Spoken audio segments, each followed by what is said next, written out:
Boy Abunda, tinanong nga itong si Alden Richards kung nanliligaw na nga ba siya dito kay Catherine Bernardo. Sa kanyang pinakabagong pakikipag-usap kay Tito Boy dito sa Fast Talk with Boy Abunda, binahagi nga nitong si Alden Richards ang kanyang saloobin tungkol sa usap-usapan na di umano'y panliligaw nga niya dito kay Catherine Bernardo. Guys, hello guys, it's me again, Rampadorang Inday Vlog. Rampadorang Inday Vlog, ayan. Hello guys, it's me again, Rampadorang Inday Vlog. Sinagot nga ni Alden Richards ang diretsang tanong ni Boy Abunda kung nanliligaw na ba ito kay Catherine Bernardo. Kaugnay nga ito ng umano'y closeness ng dalawa dahil na rin sa pelikula nilang ipinalabas na ngayon ang Hello Love Again.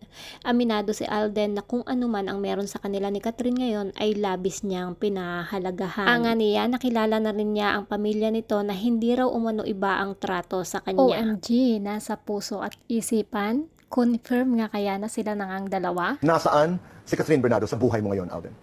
Nasa isipan o nasa puso? Siyempre po, nasa pareho dito.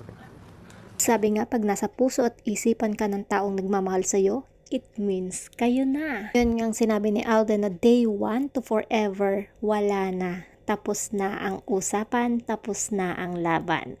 Cut then, from real to real.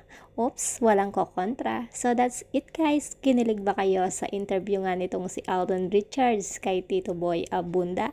I-comment nyo na yan kung ano ang inyong mga reaksyon. Kung ano ang inyong mga komento, i-comment nyo na yan sa baba at ating pag-usapan. Hindi pa kayo nakasubscribe sa aking YouTube channel, kindly hit the notification bell, like and share. Maraming salamat. Ingat po ang lahat and God bless.